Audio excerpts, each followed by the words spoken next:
하나님의 말씀은 골로새서 1장 9절로 10절입니다. 이로써 우리도 듣던 날부터 너희를 위하여 기도하기를 그치지 아니하고 구하노니 너희로 하여금 모든 신령한 지혜와 총명의 하나님의 뜻을 아는 것으로 채우게 하시고 주께 합당히 행하여 범사에 기쁘시게 하고 모든 선한 일에 열매를 맺게 하시며 하나님을 아는 것에 자라게 하시고. 이 시간에는 사단의 영향력 아래 놓이게 하는 잘못된 이해들이라는 제목으로 말씀을 묵상하겠습니다.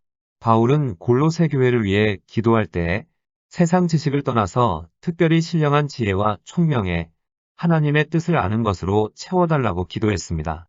우리는 세상살이에도 밝아야 되지만 특히 하나님의 뜻을 바르게 알아야 합니다. 골로새 교인 중에는 하나님을 믿기는 믿지만 실상은 잘못 믿는 사람들이 있었습니다. 기독교의 근본적인 문제를 분명하고 확실하게 확립하지 못하고 잘못된 여러 유혹에 넘어지고 있었던 것입니다. 그러므로 우리에게는 하나님의 참뜻을 분별할 줄 아는 지식이 필요합니다. 영지주의는 철학적으로, 금욕주의는 자학함으로, 율법주의는 형식적으로 하나님의 뜻을 분별하려고 했습니다. 그러나 하나님의 뜻은 이러한 것으로 분별되지 않습니다. 하나님을 아는 참 지식은 하나님께서 계시해 주신 말씀으로만 가능합니다. 따라서 우리는 말씀을 대하고 상고하는 중에 하나님의 뜻을 분별하는 참 지식을 소유해야 합니다. 특히 사단과 귀신에게 속는 그리스도인을 더럽고 비천하며 큰 죄를 지은 사람이라고 생각하지 말아야 합니다. 왜냐하면 보통 귀신에게 속는 사람은 자신을 하나님께 온전히 드린 사람으로 일반적으로 믿는 이들보다 한 단계 높은 사람이기 때문입니다. 이들은 하나님께 순종하고 어떤 대가를 지불하더라도 하나님을 따르기 원했던 사람인 것입니다. 이처럼 귀신에게 속는 사람은 하나님께 온전히 헌신했지만 어떻게 하나님과 동력해야 할 줄 모르기 때문에 자기 통제를 잃고 의지가 자신의 어떤 부분을 다스릴 수 없게 된 것입니다. 자기 통제를 잃고 의지가 자신의 어떤 부분을 다스릴 수 없게 된 것을 피동적이라고 합니다. 이처럼 피동적인 사람이 귀신에게 속임을 당하고 귀신 들리게 됩니다. 이와 반대로 예수를 믿어도 여전히 육신에 속한 생각과 이성을 따르고 자기 뜻을 고집하는 사람은 피동적이지도 않고 귀신 들리지도 않습니다.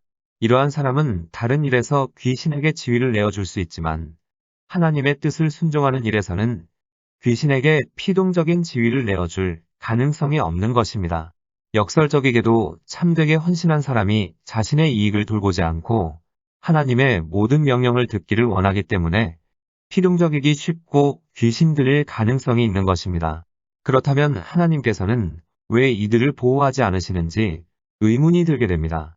마음의 동기가 순수한데 하나님은 왜 충성스럽게 하나님을 추구하는 사람이 귀신에게 속임당하도록 내버려 두시냐는 것입니다. 여기에서 우리가 분명히 알아야 할 것은 우리가 하나님의 보호하심을 받기 위해서는 반드시 하나님의 보호의 조건을 이행해야 한다는 것입니다. 만일 우리가 사단의 조건을 이행한다면 사단의 영향력 아래 놓이게 됩니다.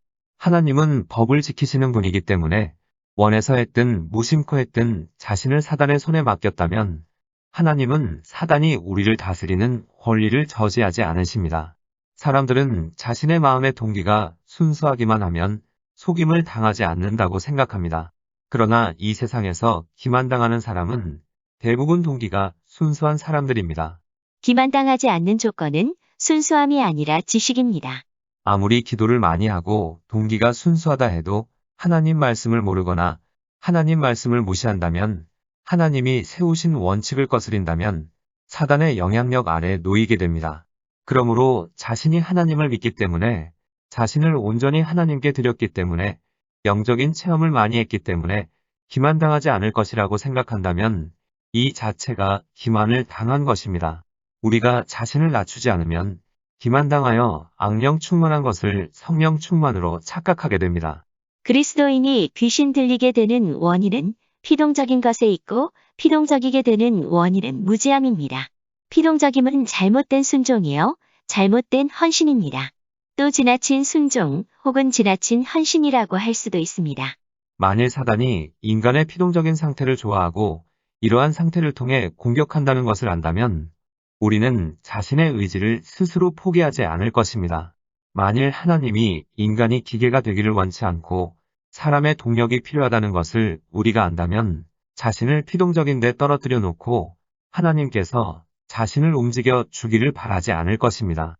결국 무지함 때문에 피동적인 상태에 떨어지고 귀신의 영향력 아래 놓이게 되는 것입니다.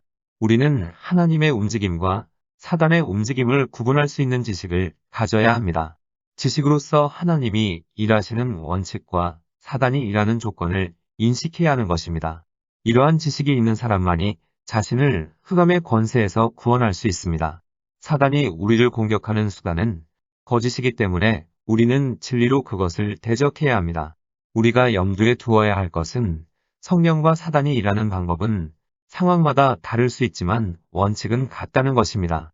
그렇다면 우리가 평소 잘못 이해하고 있는 것으로 말미암아 사단의 영향력 아래 놓이게 되는 몇 가지를 살펴보도록 하겠습니다. 사단의 영향력 아래 놓이게 하는 것은 첫 번째, 그리스도와 함께 죽음에 대한 잘못된 이해입니다. 갈라디아서 2장 20절에 내가 그리스도와 함께 십자가에 못 박혔나니 그런즉 이제는 내가 산 것이 아니요 오직 내 안에 그리스도께서 사신 것이라. 이제 내가 육체 가운데 사는 것은 나를 사랑하사 나를 위하여 자기 몸을 버리신 하나님의 아들을 믿는 믿음 안에서 사는 것이라. 이 말씀 때문에 우리는 신앙의 높은 경지를 내가 산 것이 아니라는 단계로 생각합니다. 그래서 자신의 인격을 버리고 더 이상 자기의 의지를 가질 필요가 없고 자신을 통제할 것도 없으며 자기 자신을 완전히 죽여 하나님께 순종하는 기계로 만들어야 한다고 생각하는 것입니다. 그래서 어떤 것에 대하여도 더 이상 느낌을 갖지 않고 자기의 인격을 소멸시키고 인생의 모든 욕망과 취미와 사랑까지 전부 없애야 한다고 생각합니다. 마치 죽은 시체와 같이 되어 자신은 존재하지 않고 인격체가 없어졌다고 하는 것입니다. 즉 자신은 없어야 하기에 자신을 멸시하고 자신이 죽어야 하기에 자기 자신을 더 이상 느끼지 않고 자기의 필요, 상태, 감정, 사랑, 환경, 안식, 고통 등을 느끼지 않아야 한다고 생각합니다. 자기에 대하여 죽는 것이 더 이상 자각을 갖지 않는 것이라고 착각하는 것입니다. 자신의 자각을 죽음에 넘기고 아무것도 느끼지 않고 오직 하나님의 임재만을 느낄 정도로 죽어야 한다는 뜻으로 이해하는 것입니다. 자신을 죽음에 넘겨야 한다고 생각하기에 매번 자의식을 느낄 때마다 자신을 죽음에 넘깁니다. 자기에게 욕망과 결핍과 필요가 있고 취미와 기쁨, 분노, 슬픔, 즐거움, 사랑의 감정을 느낄 때마다 이것들을 처리하여 죽음에 넘겨야 한다고 생각합니다. 나는 그리스도와 함께 못 박혔기 때문에 나는 이미 사라졌고 내 안에 그리스도께서 사신 것이기 때문에 나는 이미 살아있지 않으며 나는 그리스도와 함께 못 박혔기 때문에 나는 이미 죽었다고 생각합니다. 그래서 나 자신은 더 이상 어떤 생각과 느낌을 갖지 않고 오직 내 안에 그리스도께서 사시게 해야 한다고 생각하는 것입니다. 나의 인격은 이미 사라졌고 내 안에 그리스도께서 내 대신 생각해 주시고 느껴주시므로 나는 피동적으로 하나님께 순종하고 하나님이 내 몸에서 생각하고 느끼게 하면 된다고 생각하는 것입니다. 그러나 이것은 이제 내가 육체 가운데 사는 것이라는 바울의 말을 주의하지 않은 결과입니다. 바울은 죽었지만 그러나 바울은 죽은 것이 아니었습니다. 첫 번째 나는 십자가에 함께 못 박혀 죽었지만 두 번째 언급한 나는 여전히 살아있었던 것입니다. 십자가를 거치고 나서 바울은 이제 내가 사는 것은 이라고 말했습니다. 여기서는 십자가가 나를 소멸시키지 않는다는 것을 보여줍니다. 나는 영원히 존재하며 천국에 들어가는 것은 나인 것입니다. 그리스도의 죽음을 받아들인다는 것은 죄에 대하여 죽고 하나님의 의로 살고 온 존재가 삶의 필요를 공급받기 위해 순간순간 하나님의 생명을 흡수하는 것입니다. 이것은 사람의 각종 기능을 소멸하여 온 존재가 피동적인데 떨어지라는 뜻이 아닙니다. 도리어 이러한 생활은 하루하루 활발하게 믿음으로써 의지를 사용하여 자기 육체의 생명을 거절하고 영에 속한 하나님의 생명을 취하는 것이 요구됩니다. 육체가 죽는다고 해서 그 사람 본질이 소멸되는 것이 아니듯이 그리스도와 함께 죽는다고 해서 그 사람 본질이 소멸되는 것은 아닙니다. 자신이 존재하고 의지도 존재해야 하는 것입니다. 그러므로 그리스도와 함께 죽는다는 것을 잘못 이해하고 이것을 실행하면 사단의 영향력 아래 놓이게 됩니다. 이렇게 되면 주변 사람들은 이러한 사람을 감각기관이 없는 철과 돌로 만들어진 사람처럼 느끼게 됩니다. 쉽게 말해 앞뒤가 꽉 막힌 사람이 되는 것입니다. 그래서 다른 사람의 고통을 느끼지 못하고 또 자신의 어떠한 말과 행동이 다른 사람에게 어떤 고통을 주었는지 이해하지 못하게 됩니다. 자기 자신의 태도와 용모와 행동이 어떠한지를 느끼지 못하고 자기의 말과 생각과 느낌이 어디에서 온 것인지를 모르므로 의지로 생각하고 추론하고 판단하지 않고 그냥 말하고 일을 행하게 되는 것입니다. 이러한 사람은 자신이 그리스도와 함께 죽었다고 생각하기 때문에 자신을 느끼려고 하지도 않습니다. 또 아무 감각이 없기 때문에 귀신이 아무런 방해도 받지 않고 달라붙어 방해하고 공격하고 감동을 주고 제의하고 생각하고 부축하고 재촉하게 됩니다. 그러므로 자아 죽음은 자아의 생명과 능력과 의견, 그리고 하나님 밖에서의 자아의 활동에 대하여 죽는다는 것이지 결코 자아의 인격에 대해 죽는 것이 아님을 기억해야 합니다. 자아가 없다는 뜻은 자아의 활동이 없다는 말이지 우리의 인격이 존재하지 않는다는 말이 아닙니다. 만일 그리스도인이 자신의 인격은 마땅히 소멸되어야 하고 스스로 상상하고 느끼며 의견을 갖고 몸을 움직이는 것은 합당치 않다고 생각하여 온종일 꿈속에서 행하고 자기가 어디로 가고 있는지를 모른다면 귀신 들리게 됩니다. 사단의 영향력 아래 놓이게 하는 것은 두 번째, 하나님의 운행하심에 대한 잘못된 이해입니다.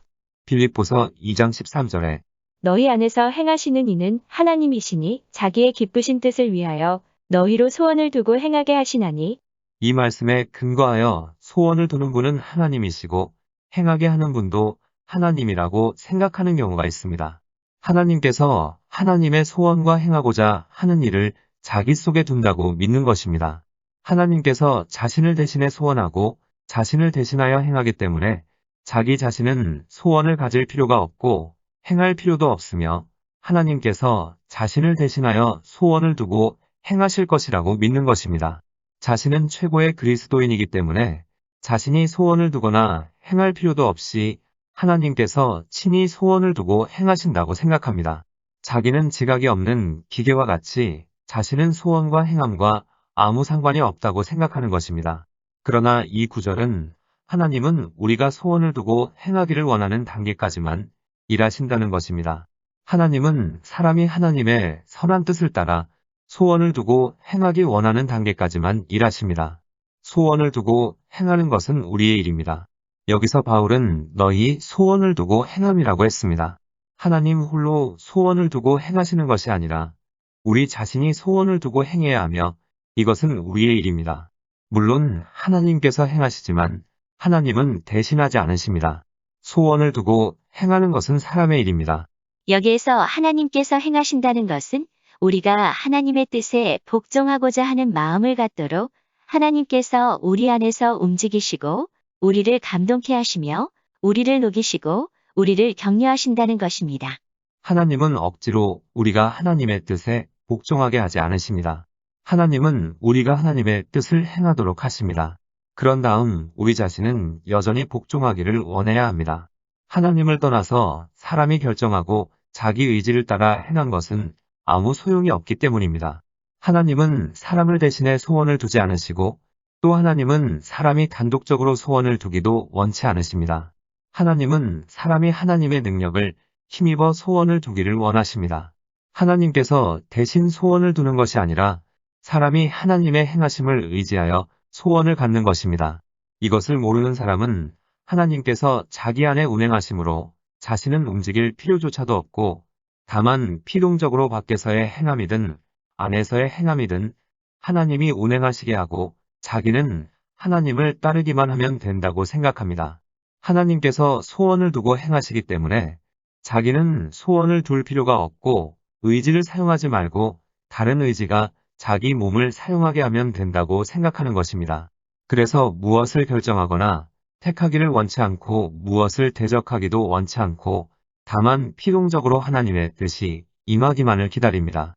외부에서 어떤 의지가 자신을 대신해 결정해주면 그것을 받아들입니다. 이렇게 되면 사단은 이 기회를 틈타 피동적인 의지를 붙잡고 사람의 행동을 대신합니다.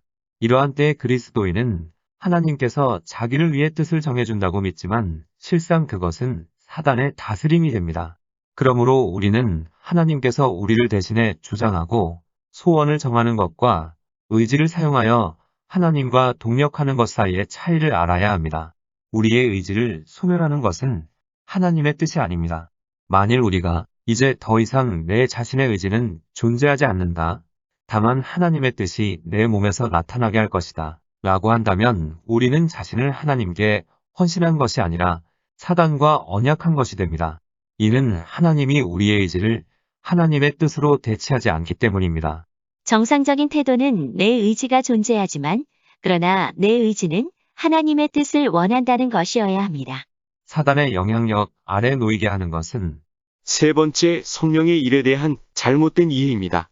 성령의 일에 대한 잘못된 이해는 첫째, 성령을 기다림입니다. 누가복음 24장 49절에 내가 내 아버지의 약속하신 것을 너희에게 보내리니 너희는 위로부터 능력을 입히울 때까지 이 성에 유하라.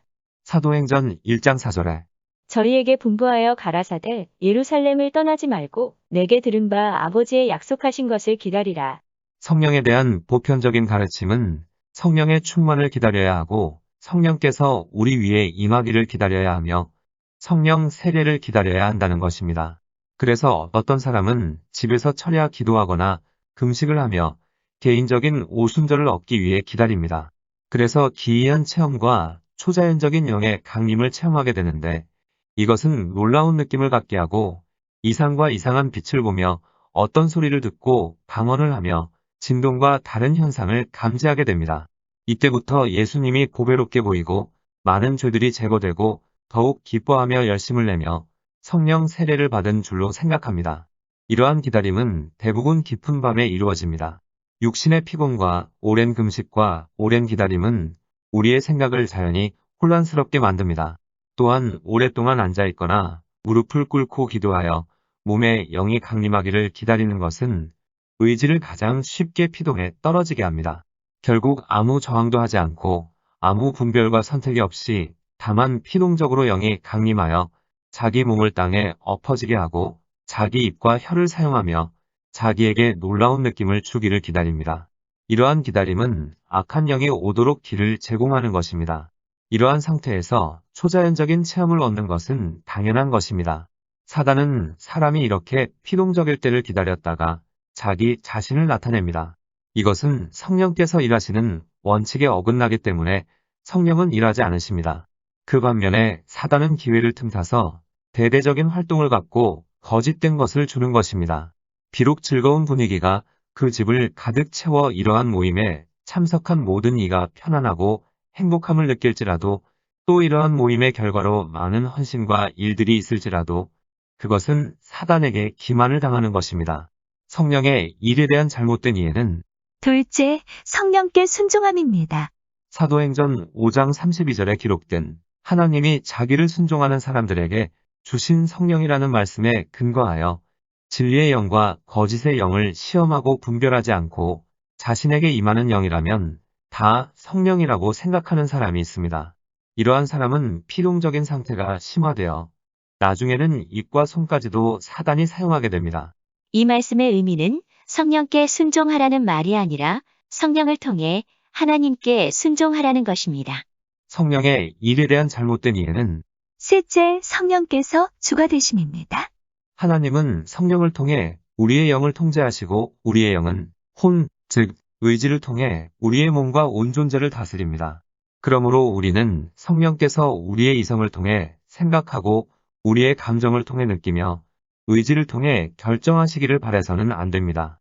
성령은 하나님의 뜻을 직감 안에서 나타내시고 우리 자신이 하나님의 뜻을 따라 생각하고 느끼며 결정하게 하십니다. 성령은 우리를 대신하여 생각하시지 않는다는 말입니다.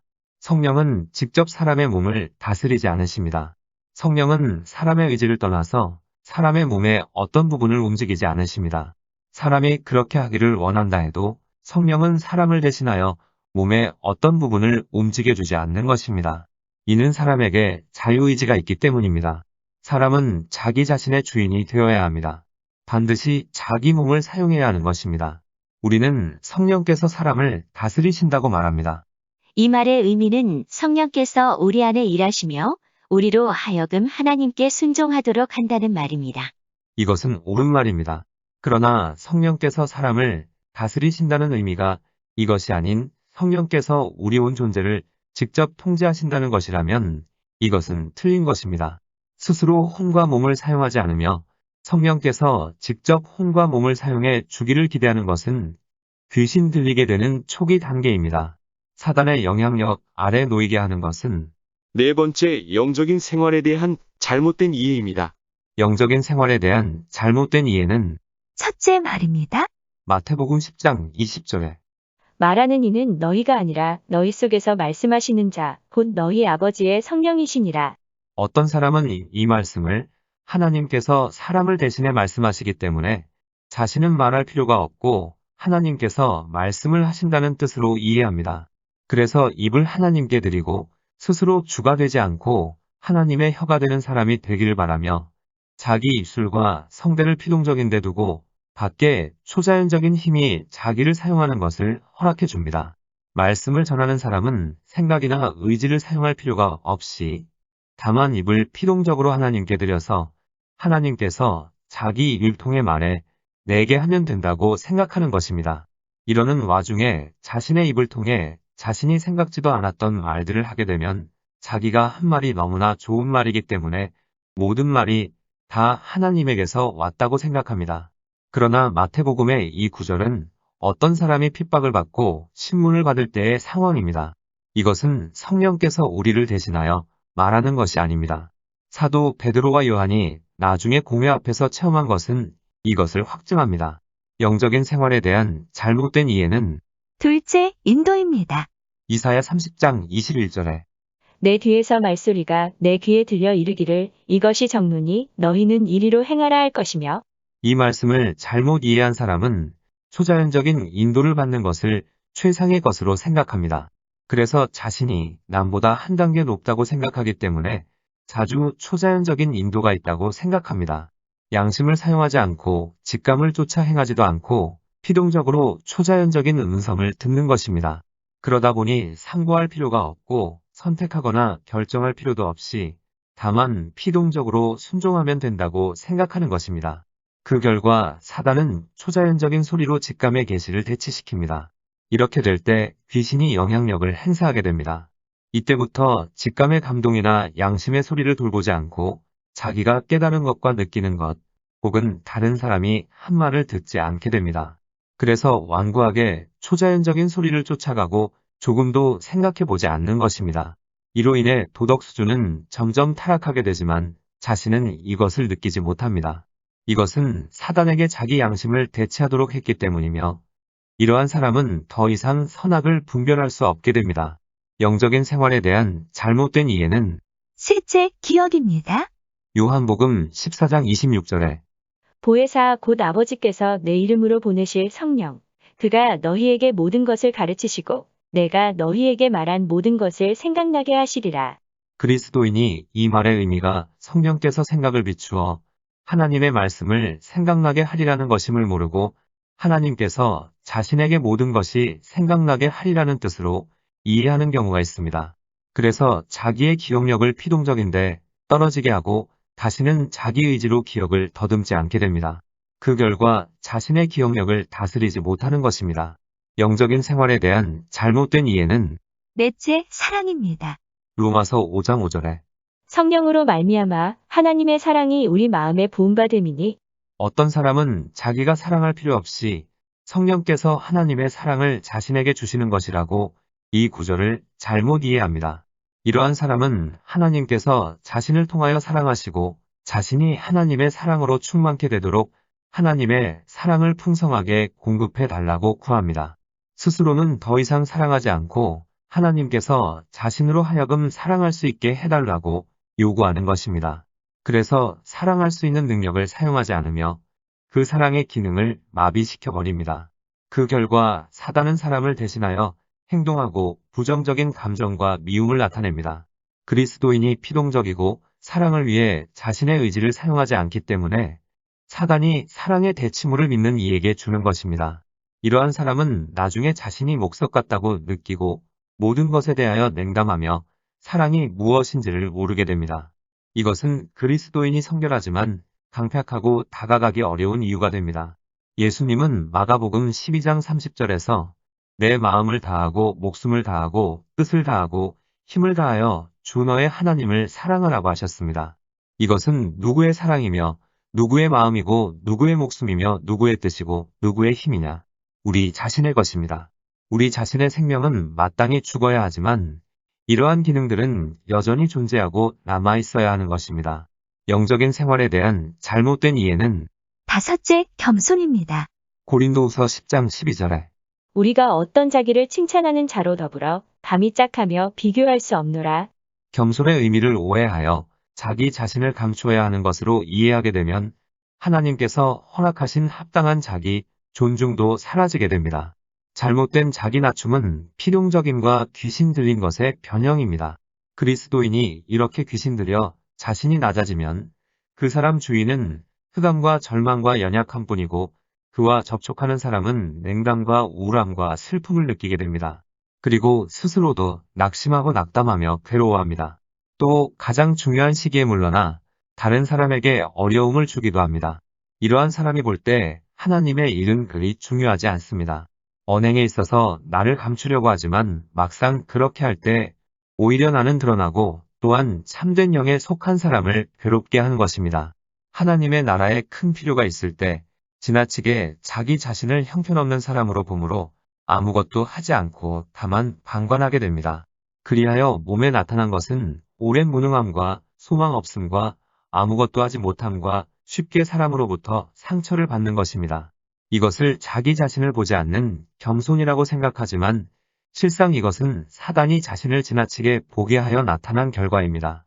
즉 하나님께 초점을 맞춘 것이 아니라 자기 자신에게 초점을 맞춘 결과인 것입니다. 진정한 겸손은 하나님을 앙망함으로 전진하는 것입니다. 사단의 영향력 아래 놓이게 하는 것은 5번째, 모든 것이 하나님께로 왔다는 잘못된 이해입니다. 이 세상에는 사람의 의지 외에 상반된 다른 두 의지가 있습니다. 그래서 하나님은 우리에게 하나님께 순종하라고 하셨고 또 사단을 대적하라고 하셨습니다. 야고보서 4장 7절에 너희는 하나님께 순복할지어다 라고 말한 다음 악의를 대적하라고 했습니다. 베드로전서 5장 6절로 9절도 이와 같습니다. 하나님의 능하신 손 아래서 겸손하라. 그 뒤에는 너희는 믿음을 굳게 하여 마귀를 대적하라고 했습니다. 이것이 균형 잡힌 진리입니다. 그리스도인은 모든 일에서 하나님께 순종하고 하나님께서 자기를 위해 안배하신 것은 다 좋은 것임을 시인해야 합니다. 설령 고난을 당할지라도 그것이 하나님의 뜻이므로 기꺼이 순종해야 하는 것입니다. 그러나 사도들은 우리가 치우칠 위험성이 있다는 것을 알았기 때문에 즉시 우리에게 순종을 말한 후에 마귀를 대적하라고 했습니다. 이것은 하나님의 뜻 외에도 마귀의 뜻이 있기 때문입니다. 많은 경우 마귀는 하나님의 뜻으로 가장하며 특히 우리의 환경에서 가장할 수가 있습니다. 만일 우리가 오해하여 이 세상에 오직 하나님의 뜻만 있다고 생각한다면 우리는 사단에게 속아서 사단의 뜻을 하나님의 뜻으로 삼을 수 있습니다. 그러므로 하나님은 우리가 하나님께 순종할 것을 요구하시지만 그 동시에 사단을 대적할 것을 요구하시는 것입니다. 대적하는 것은 의지에 속한 일입니다. 대적한다는 것은 의지로 반대하고 거절하며 원하지 않고 찬성하지 않는다는 뜻입니다. 하나님은 우리가 의지를 사용하기를 원하기 때문에 우리에게 대적하라고 말씀하셨습니다. 하나님은 우리를 대신해 대적하지 않으십니다. 우리 자신이 대적해야 합니다. 이것이 성경의 가르침입니다. 그러나 어떤 사람은 모든 것이 하나님께로 붙어왔다고 생각하여 자기에게 임하는 모든 일이 다 하나님의 뜻이라고 잘못 생각합니다. 그리하여 자기 의지로 선택하거나 생각하거나 결정하거나 대적하거나 그 외의 것을 할 필요가 없게 됩니다. 다만 잠잠히 모든 것을 받아들입니다. 이것은 듣기에 좋고 옳은 것 같이 보입니다. 그러나 이 안에는 오해가 있습니다. 우리는 모든 일 뒤에 하나님의 손이 있음을 인정합니다. 또한 우리는 우리가 온전히 하나님의 손에 순종해야 한다는 것을 압니다. 그러나 여기서는 행위보다는 태도를 더욱 강조하고 있습니다. 만일 우리에게 임한 것이 하나님께서 명한 뜻이라면 우리는 할 말이 없습니다. 그러나 우리가 하나님께 순종하기로 선택한 후 한 걸음 더 나아가 우리는 그 일들이 악령에게서 오지는 않았는지 또는 하나님께서 허락하신 뜻인지를 하나님께 물어야 합니다. 만일 하나님께서 명하신 것이라면 우리는 할 말이 없지만 그렇지 않다면 우리는 하나님과 동력하여 대적해야 합니다. 우리가 온종일 살피지도 않고 시험해 보지도 않은 채 모든 환경에 순종해서는 안 된다는 것입니다. 그렇지 않으면 사단의 뜻까지도 순종하게 됩니다. 그리스도인은 두뇌가 없는 사람같이 완전히 피동적으로 환경의 지배를 받지 말고 모든 일을 만날 때 활발하고 능동적이며 의식을 가지고 그 근원을 살피고 그 성질을 시험하며 그 결과를 이해한 후에 행동을 취해야 합니다. 하나님께 순종하는 것이 중요하지만 맹종하지 말아야 합니다. 그러나 활발하게 조사한다고 해서 우리가 환경 안에서 하나님을 거스리라는 말이 아니라 마음의 동기에서 하나님께 순종해야 한다는 것입니다. 순종하되 우리는 하나님께만 순종해야 합니다. 그리스도인 중에 태도에서 순종적인 사람이 적다는 것은 어떤 것이 하나님에게서 왔음을 알면서도 순종하는 사람이 적다는 것을 뜻합니다. 이러한 사람은 하나님에 의해 깨어졌지만 여전히 어떤 일이 하나님에게서 온 것인지 분별하지 않고 자신에게 임하는 것이라면 무엇이든지 묻지 않고 받아들입니다. 균형 잡힌 진리는 태도에서 순종하지만 동시에 그 근원을 밝히 한 다음 받아들이는 것입니다. 그러나 온전히 헌신한 사람은, 즉 피동적인 사람은 이 차이를 모르기 때문에 피동적으로 환경에 순종하고 모든 것이 하나님께로 붙어왔다고 생각합니다. 이렇게 될 때 사단이 그 사람을 이용하고 해롭게 하는 것입니다. 사단의 영향력 아래 놓이게 하는 것은 여섯 번째, 고난과 약함에 대한 잘못된 이해입니다. 그리스도인 중에는 완전히 헌신했기 때문에 십자가의 길을 가고 그리스도를 위해 고난을 당해야 한다고 생각합니다. 또 자기의 육적인 생명이 쓸데없고 하나님에게서 오는 능력을 얻어야 한다고 생각하기 때문에 스스로 연약함에 처하고 이로 인해 강해지기를 바랍니다. 고난받음과 연약함, 이 두 가지는 하나님께서 기뻐하시는 것입니다. 그러나 잘못된 이해로 인해 악령이 일하는 근거가 될 수도 있습니다. 그리스도인은 고난받는 것을 유익으로 생각하기 때문에 자신을 헌신한 후 피동적으로 자기 위에 임한 모든 고난, 그것이 무엇을 통해 온 것인지 관계없이 받아들이고 인정하는 경향이 있습니다. 이렇게 고난받는 것이 주를 위한 것이라고 생각하기 때문에 상급이 있고 유익도 있다고 생각합니다. 그러나 모든 일을 자기 의지로 하나님께서 자신에게 원하는 바를 택하지 않고 사단이 자신에게 준 것을 대적하지도 않고 다만 피동적으로 고난을 받아들인다면 사단은 이로 인해 고통을 가할 기회를 갖게 됩니다. 피동적으로 고통당하는 것은 사단이 성도에게 고통을 가하게 할 수 있는 근거가 됩니다. 그리스도인이 고통을 당한 후 귀신의 속삭임을 믿고서 그 고통이 하나님에게서 왔다고 믿을 때 사단에게 장기적으로 고통당하게 됩니다. 그럼에도 불구하고 자기가 당하는 고통이 사단이 일하는 조건을 이행함으로 초래된 것이고 그것이 하나님에게서 온 것이 아님을 모릅니다. 오히려 자신이 교회를 위해 고난당하고 그리스도의 남은 환난을 채운다고 생각합니다. 자신을 순교자로 생각하지만 사실은 피해자인 것입니다. 귀신으로 인해 임하는 이러한 고난은 무의미한 것입니다. 어떤 결과도 낳지 못하고 아무 목적이 없습니다. 단순히 고통당하는 것 외에 다른 의미가 없는 것입니다. 또한 우리의 직감 안에서 그것이 하나님에게서 왔다는 성령의 증언이 없고 다만 자신이 이렇게 생각하는 것 뿐입니다. 사단에게 지위를 내어주고 또 사단의 거짓을 믿는다면 그 사람의 일생은 고난으로 충만하게 될 것입니다. 제거할 수 없는 많은 죄가 사단의 영향력에서 비롯되듯이 근원을 알 수 없는 많은 고난들 또한 사단에게서 옵니다. 우리의 의지가 피동적일 때 귀신 들린다는 진리를 깨닫게 되면 우리에게 있는 죄가 제해지고 고통 또한 제해질 것입니다. 그러므로 의지를 가지고 죄와 고통을 대적해야 합니다. 연약함에 대하여도 똑같은 오해를 가지고 있습니다. 우리는 하나님의 능력을 얻기 위해 오랫동안 연약함 가운데 있어야 한다고 생각합니다. 바울이 내가 약할 그때에 곧 강함이니라고 말했기 때문에 자기도 강해지기 위해서는 약해져야 한다고 생각하는 것입니다. 그러나 바울은 이러한 약함을 구하지 않았습니다. 다만 바울은 자신의 체험에서 그가 약할 때 하나님의 은혜가 어떻게 자기를 강건케 하여 하나님의 뜻을 이루셨는가를 말하고 있는 것입니다. 그러므로 우리에게 약함을 택하도록 격려하는 것도 아니고 하나님께서 자기를 강건케 하시도록 우리에게 고의로 약함을 택하라는 말도 아닙니다. 이것은 이미 연약한 우리가 하나님 안에서 강해질 수 있는 사람으로 여기라는 것입니다. 그러므로 고의로 약함을 택하는 것은 잘못된 것이요. 사단이 틈탈 수 있는 기회를 제공하는 것입니다. 약함을 택하는 것과 고통을 택하는 것은 모두 사단이 일하는 조건을 이행하는 것입니다. 이는 약함과 고통이 사람의 의지를 악령 쪽에 두는 것이기 때문입니다. 그래서 이 말씀을 잘못 이해하게 되면 건강했던 사람이 약함을 택한 후에 점점점 병약해져서 결국은 다른 사람에게 짐이 되고 맙니다. 하나님의 일에서 이것은 아무 쓸모가 없는 것입니다. 이렇게 약함을 택하는 것은 하나님께서 우리에게 힘을 주지 못하게 할 뿐 아니라 사단에게 공격할 기회를 부여하게 됩니다. 그러므로 우리는 약함과 고통을 대적하고 반대해야 합니다. 지금까지 다룬 것들 중 많은 부분은 극단에 처한 사람들이 어떻게 행동하는지를 말한 것입니다. 물론 많은 사람들은 이렇게 극단적인 행동을 하지 않습니다.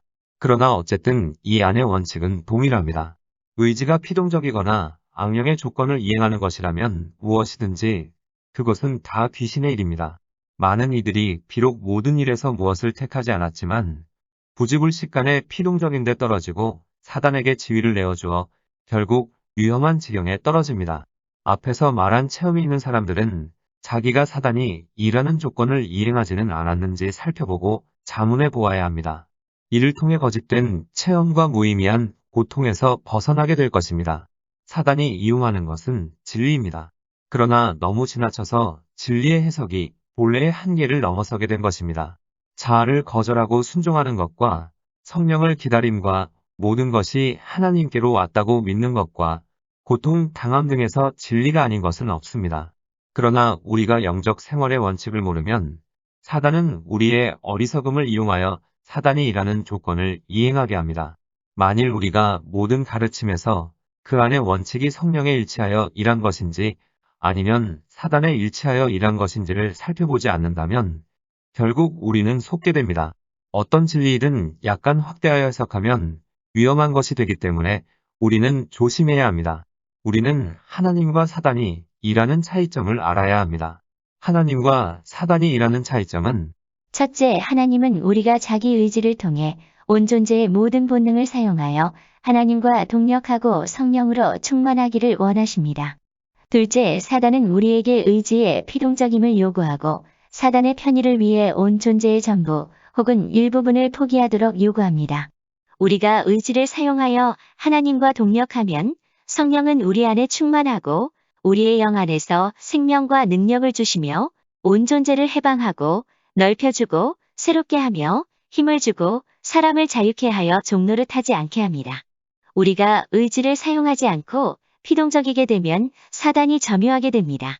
만일 우리가 이것을 알아차리지 못하면 사단은 우리의 인격과 의지를 상실케 하여 사단의 꼭두각시가 되게 하고 사단에 의해 감금되고 억압당하고 포로가 되며 압박을 받고 포위당하게 합니다.